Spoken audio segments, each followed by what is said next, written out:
So the first of these questions, who, meaning who created me? What is the origin of existence and life? Now obviously, self-evidently, religion, the entire purpose of religion is to answer this question. I mean, that's what religion is for. Every other philosophy of life is not actually created or brought about to answer this fundamental question. Religion is the one instrument, the one ideology whose very purpose is meant to answer the question of who created me. And of course, by the way, today we're going to talk about religion as a whole. Obviously, Islam is our faith. Eventually, we're going to get to the next question. Once we answer the question, why religion? Eventually, in our series, we're going to come to why Islam. These are two separate questions, right? So firstly, we're beginning in a broader question. Why religion? And obviously, I'll be answering as a Muslim, bringing up Quranic examples, whatnot. So for the time being, we'll assume that Islam is the only religion for our purposes. But obviously, eventually in our classes, we're going to have to come to the point of, well, okay, we've proven religion is something we need. Why Islam as a religion? Which leads us to the other question, how we know Islam to be true. That is also part of our topic in these series, right? What is the proofs for the validity of Islam? And how do we respond to those who find, aspects to criticize Islam with? All of this is a part of our series. So again, this caveat as well, that for today's class, we'll simply assume that obviously we are Muslims. We're not proving that yet. We're going to come to that later on. So the first question, as we said, who created me? The entirety of the Qur'an, from beginning to end, is about the reality of the Creator. Think about it. The Qur'an begins with the Creator. Alhamdulillahi Rabbil Alameen. And it ends with the Creator. قُلْ أَعُوذُ بِرَبِّ النَّاسِ مَلِكِ النَّاسِ إِلَهِ النَّاسِ الَّذِي وَسْوَسْوِسُ فِي الْجِنَّةِ وَالنَّاسِ. Literally, the Qur'an begins and ends talking about Rabbil Alameen and talking about Ilah. And every single page in the Qur'an, without exception, is full of references to Allah and to the Rabb. In fact, as you're all probably aware, the concept of God in the Qur'an occurs, God, meaning not just the word Allah, but the word Rabb, the word Rahman. The concept of God occurs in the Qur'an more than 5,000 times, i.e., pretty much every single verse. So the entirety of the Qur'an is about who your Lord is, who your Creator is. The first commandment in the Qur'an, when you open up the book, the first commandment, literally you turn the page, literally the first page of Surah Baqarah.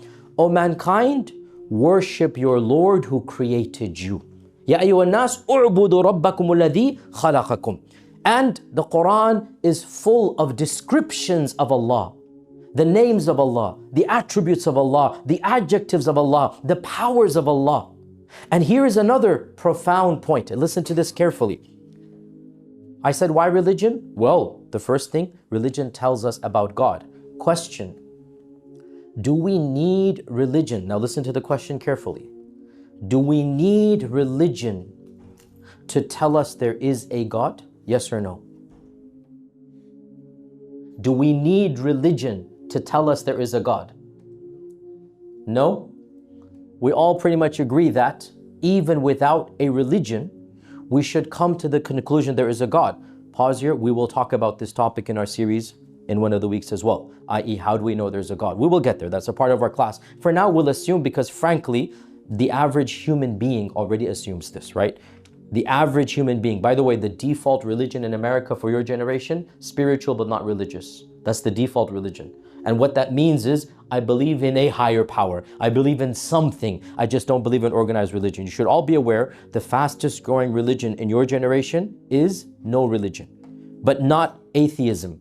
There's this middle ground of people who are not religious, but spiritual, right? That's the default of your generation.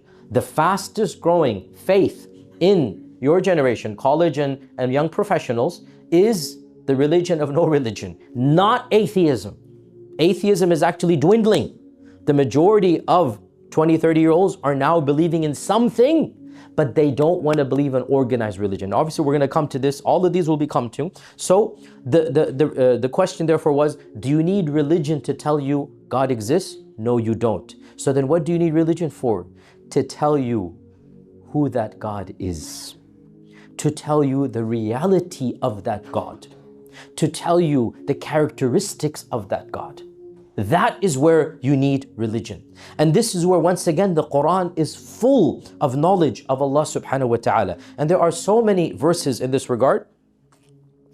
I especially, personally, I love two series of verses. I'm going to quickly dictate them to you, or just, say the translations, and you can look them up in Arabic and look up the tafsirs. Surah Al-Rum, verses 17 to 27 is the first of them. Surah Al-Rum, the Romans, verses 17 to 27, the English translation goes as follows. So glorify Allah subhanahu wa ta'ala when you retire at night and when you rise in the morning. To Him belongs the praise in the heavens, and to Him belongs the praise on earth, and to Him belongs praise in the evening and when you wake up in the midday. He brings the living out of the dead, and He brings the dead out of the living, and He revives the land after it has died. So too you shall be resurrected.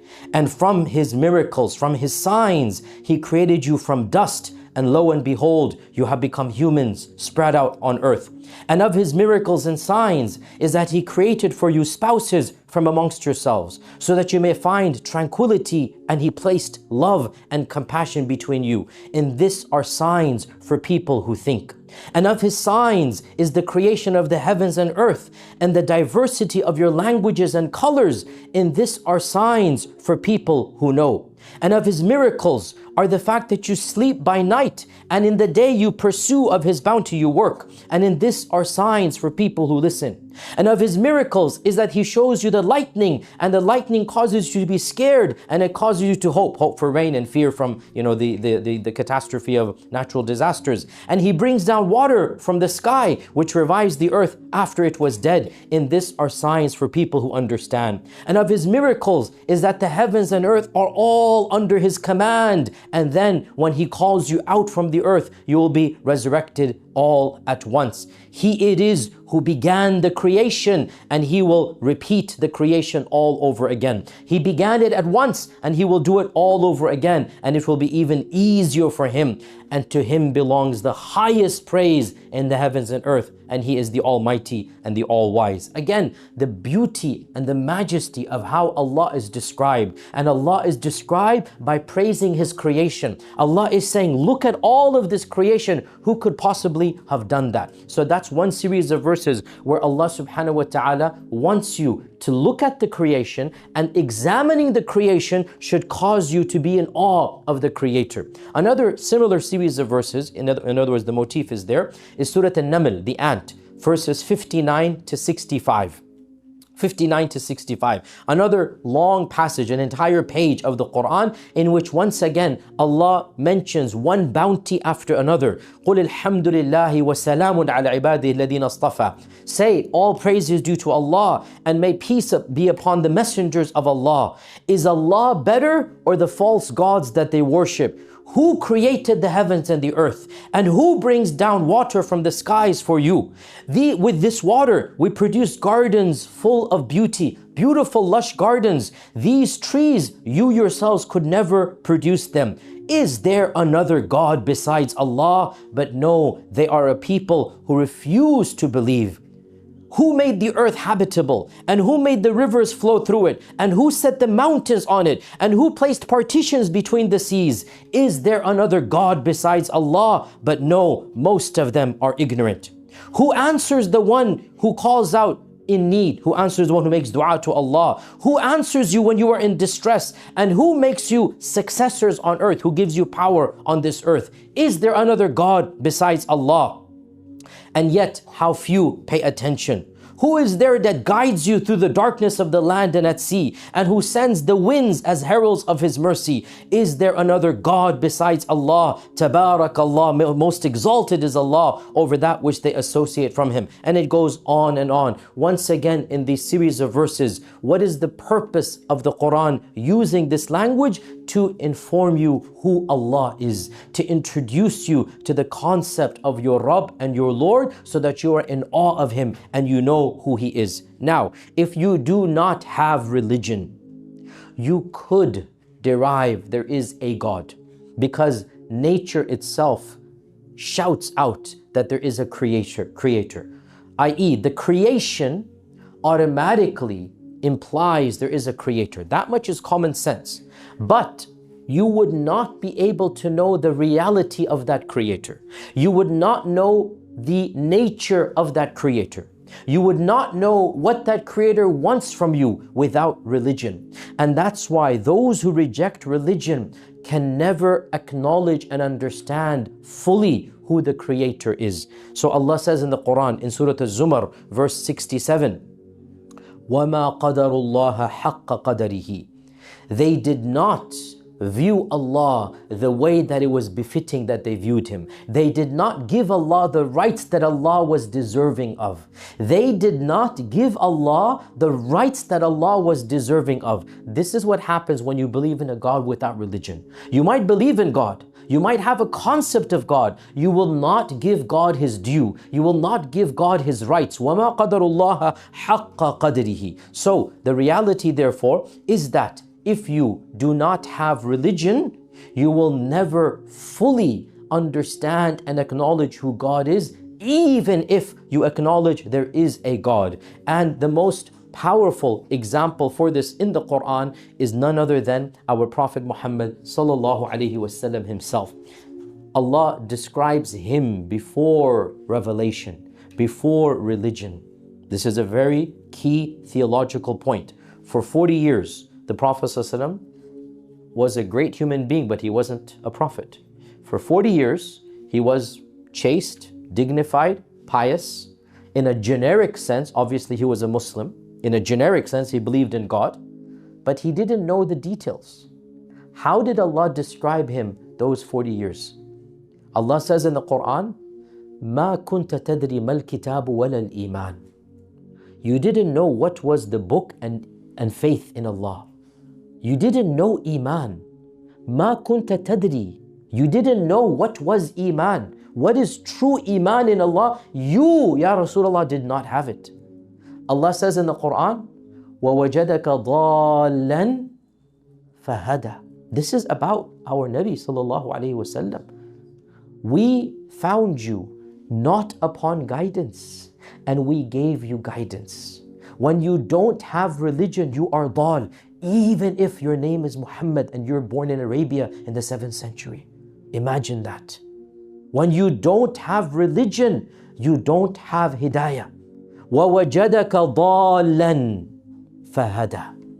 That hidayah only began when the Qur'an, the religion, the deen of Allah came to you. Before the religion, you didn't know what was the book. You didn't know what was Iman. You didn't know the reality of Allah.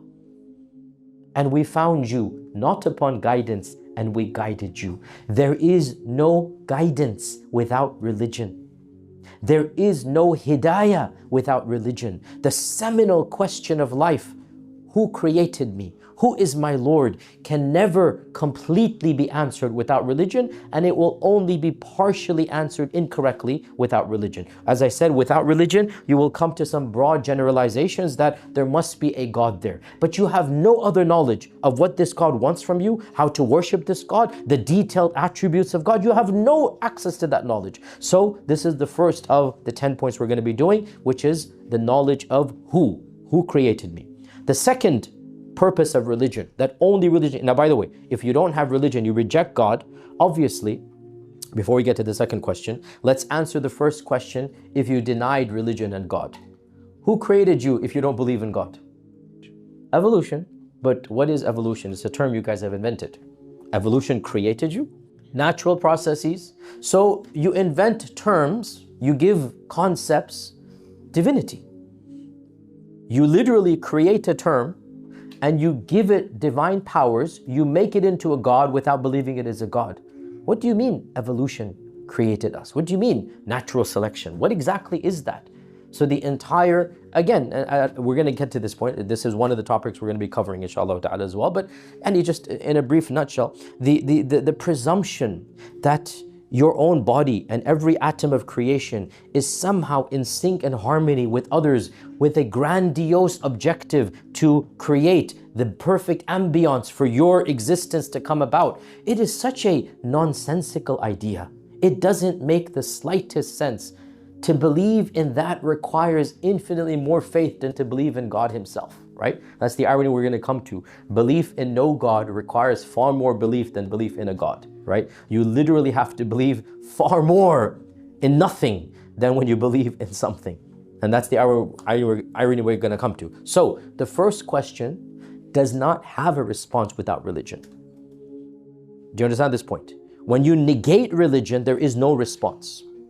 Or you have a partially correct response if you're a deist, spiritual but not religious, right? You will have an idea. Well, there is something created me. What is that thing? You have no idea, right? So you either have a very partially correct answer, which doesn't really do anything for you, or you'll have a wrong answer. Okay, we now move on to the second purpose or second tangible benefit of religion. And again, for those that came late, today's topic is basically why religion? What does religion give you? Why do we need religion in today's society? So we said number one is who.